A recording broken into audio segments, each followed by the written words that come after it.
So when I remember so well coming here to Andorra 10 years ago and starting to make relationships and working with Josep Maria and Albert and Gilbert Suboya and others, and we started this journey not really knowing where it would go, and it's amazing that it continues after 10 years. So we're here to celebrate the 10th year anniversary. That was our first project, happened almost in parallel with the project in Hamburg, and now, as Vanessa said, we're a network of 10 affiliated city science labs around the world. What I would like to do is to, is there any way to get this on this little monitor here? What I'd like to do is give you a brief history of the work that we've done at MIT over the last 10 years, and then a brief history of our collaboration with Andorra. I'm going to stand over here because I can't see the monitor. This is our lab. If you enter our lab, you will see these cityscope models of various projects we have around the world. This is Chile here. We have a model of a district in Kharkiv that's been destroyed by Russian missiles and other projects around the world. But we have these 6 big monitors here that summarize the main themes that we have in our group. And let me just take you very quickly through each of those. Mobility. We started our mobility journey actually way before I came to Andorra.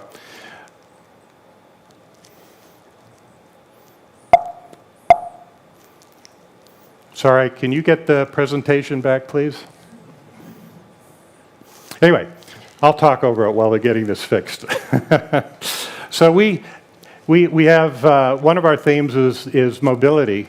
And some years ago, we did the city car, which is a tiny little car that had robot wheels, drive-by-wire, folding. You could fold it up to occupy only three cars in one parking space. But when we finished that, we realized it was still a car.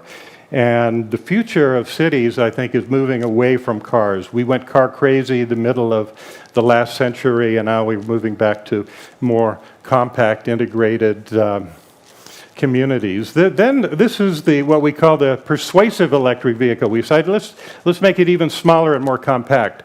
You see, it's an autonomous vehicle. It has LiDAR and all of the features that a larger autonomous vehicle would have. It actually can deliver packages. And here it is in donkey mode.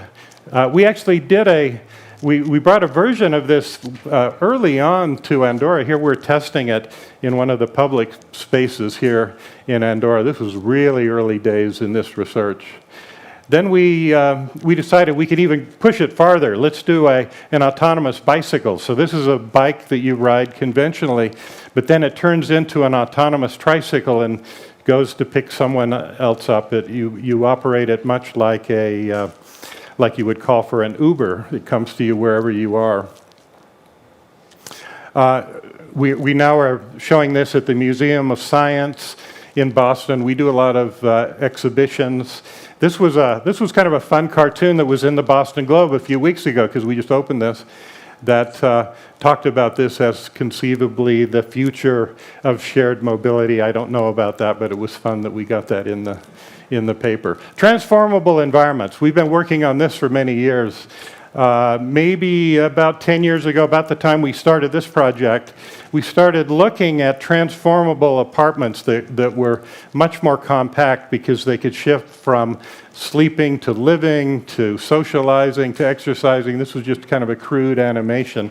But then upstairs in our lab, we built an even smaller prototype. You can see we have a queen-size bed, a dining room for 6 people, an office, etc. A little bathroom opens up for a shower and a washer dryer.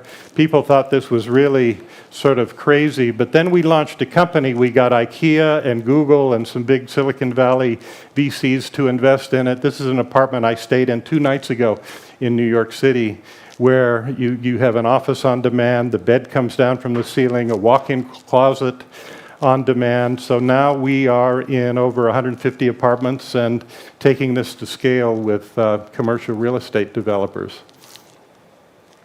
These ideas and many more about reforming zoning, new ownership models, et cetera, we're going to bring into a lab I hope to get operating within the next few months, the newest city science lab in San Francisco to deal with the housing crisis. The power of without, we're now working in Latin America in informal settlements, and I am very interested in the challenges of urbanization in these developing countries. This is looking at an informal settlement in Africa. We've worked in Lomas de Centinela outside of Guadalajara to help people in the informal settlement manage their water. They use buckets. They have no city water. They have no sanitation system. And Andreas is here. If you're interested in that project, talk to him. It's very interesting. We're also looking at new types of what we think of as infrastructure seeds that can go into an informal settlement and provide sanitation, water, and power and markets. And then the settlements grow in a more organic way around them. We did a series of classes on this. This we did with Norman Foster, and very interesting. We'll continue that work. We're going to Brazil here in the next few months to look at that. Urban performance model. This is a really critical project for us. Right now, Cambridge, where we are, is about 18 tons of carbon per person per year, but the global goal is 2.5. That would mean a 7 or 8-fold decrease in CO2 emissions. How do you get there? And it turns out almost all of the major interventions happen at the scale of the community, putting housing in sync with jobs and walkable access to amenities. So we now also have this at the Museum of Science where people can experiment with the interventions and learn about what really makes a difference. And by the way, putting photovoltaics on roofs and transitioning to electric vehicles have a relatively minor impact compared to some of the other ones. You might be surprised. A consensus. You can have lots of good ideas for interventions. You can model them, do simulations, but unless you can bring the community together to make collective decisions, very little gets done. So this is the Cityscope project, which is really a consensus machine, a way of allowing people to explore possible scenarios and get feedback. We're now looking at using generative systems, AI, to develop much more experiential ways for people to explore the future of their communities and hopefully reach consensus on that. And the City Science Network. Vanessa mentioned this. We are now in these 10 places around the world. I mentioned we hope to be in San Francisco, hopefully in Africa. We've worked on a few possibilities in India. I'm very interested in moving increasingly to the global south where the challenges are even greater. But let's look at, well, I want to do this again. Let's look at Andorra. So, when I first came to Andorra 10 years ago, this is a slide from the presentation I gave to the ministers that I just pulled out. And so I kept it unedited. So why Andorra? It's a very small, agile country. Hopefully it can make decisions very quickly. The leadership was apparent, meeting with the ministers, that they were committed to innovation. We don't like to just do academic projects. We want to work where there's a commitment to it. We had access to data, all kinds of really interesting data, telecom data, energy data, tourism data, that we were very excited to work with. There certainly were some interesting challenges here with climate change and some of the economic challenges. And also, really important for me, we work with people, and we were able to develop relationships with the people that gave me a lot of optimism that we could really make a difference. So we quickly set 3 big project goals. This is going back to 2015. Big data and analysis. So how to build platforms to take advantage of the data that the country had that was not being really used to its greatest potential. Innovation and entrepreneurship. How to develop concepts that could establish Andorra as an international center for innovation, and I think that's happened. You will see in many cases. And there was a focus on the experience of tourists. So what interventions could improve that experience? This was our first City Science Summit here in Andorra, where we first presented some of our findings. This was 2 years later in 2017. And this was an article in the MIT News. Small European nation becomes a living lab for urban innovation researchers. That was pretty interesting. The World Economic Forum had an article, Andorra is now helping change the world. So I'm very proud that we had some impact. We were beginning to get some recognition here. This is a list of all the projects we've worked on in the last 10 years, and there's no way I could go through all of these projects. So I'm just going to pick a few to talk about, but certainly our team here, if you're interested in any of these, track them down, and they'd be happy to talk about it. We started with data analytics. We built a website, started with the Wi-Fi data, where we could look at different patterns. This was where the hotspots where the French people, based on the Wi-Fi data, were congregated. We could also look at where there were hotspots in terms of energy consumption. And then we were able to work with Andorra Telecom. We got the telecom data that would reveal to us the movement patterns through the call center data, the CDR data rather, where Spanish people were in orange, where the French people were in blue. Everybody else here is in gray, although we could look at that by country. And you can see here, this was during Tour de France. You can see where the hotspots are, and and then we could then simulate the traffic flow just using the CDR data to and validate that the analytics were working properly. Okay, then what could you do with that to get some insight into the tourist behavior? These were some graphs that we developed that look maybe a little confusing, but they actually tell you a lot here. Here are the various events that are color-coded here. So we just pick one, the UCI Trial Masters World. You can see that event took place for a large number of days in Andorra. The people that came in had relatively high income. The event caused modest traffic congestion and a modest number of new visitors, whereas Cirque du Soleil, you see the performance was not as good. So it revealed some interesting characteristics that without this kind of data would be very hard to decipher. This was another one. Total flight. Many tourists came in. They stayed for a lot of days, a lot of new tourist days, but unfortunately there were very few people that revisited, whereas this, the free ride junior, I have no idea what these events are. We just knew the data. Fewer tourists came in, but there were many more of those people that came back. So you see how you can gain some interesting insight. Cityscope Andorra. We like to build these Cityscope platforms because they are a tangible model that is much easier to understand than looking at data presented on a two-dimensional computer screen or on a phone.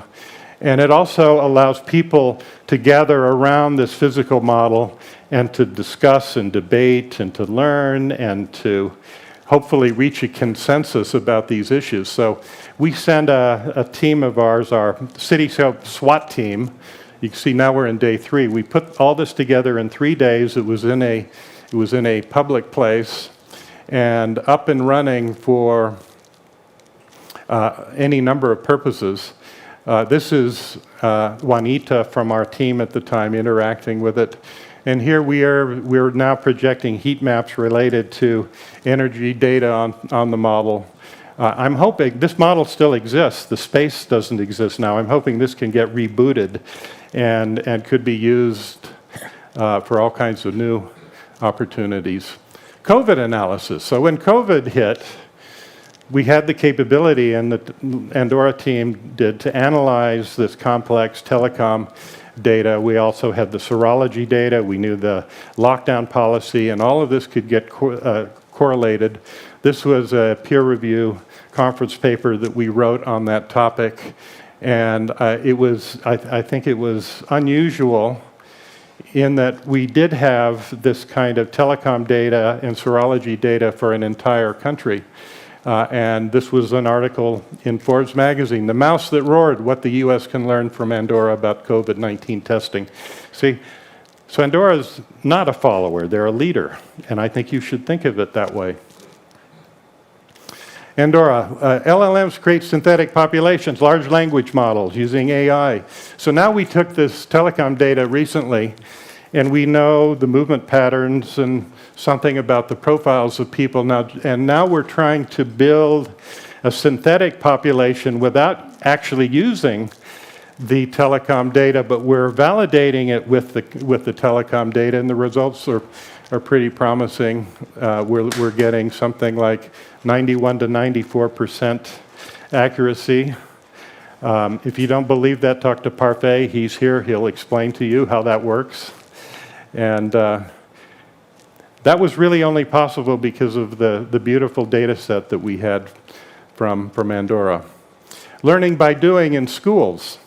So these are the little termite sensors that we've been working on for many years in our lab. We can sprinkle these around environments, learn all kinds of things. So we made them available to the children here in the schools in Andorra. They instrumented their own school environments.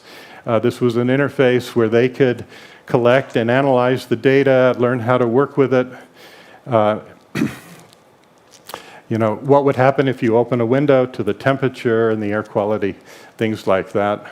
This was another really fun study that we did. So the kids went out into the environment. I'm very interested in how, as an architect and urban planner, we normally work with leaders and adults in a community, but how do children respond to the environment?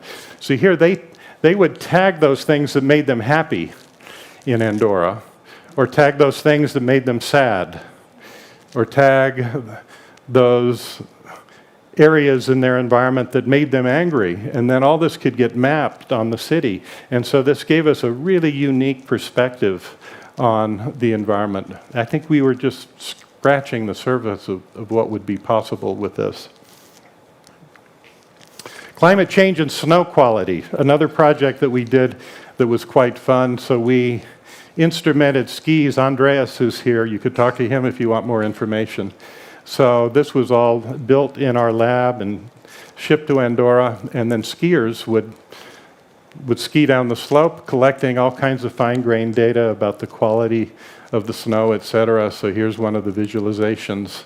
You can see the incline and the snow quality, etc. Great project. If you want to learn more about that, please ask.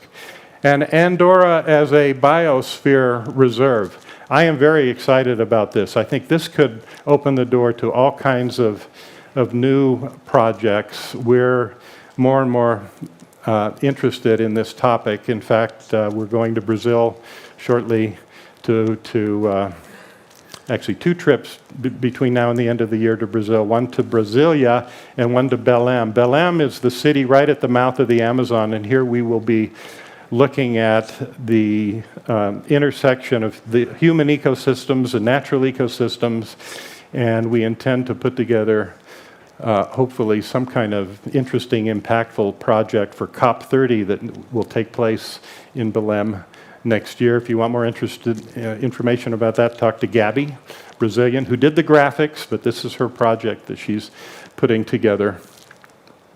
And we did a class last fall that was speculative movie making towards the design of ecological futures, where the students had to make short films on the topic of how to live in harmony with nature in the future. And we will continue this in the spring, so stay tuned. And that's a quick overview of the work we're doing at MIT and the projects that we've engaged with in Andorra over the last 10 years. And I really hope that this collaboration will continue for many more. Thank you.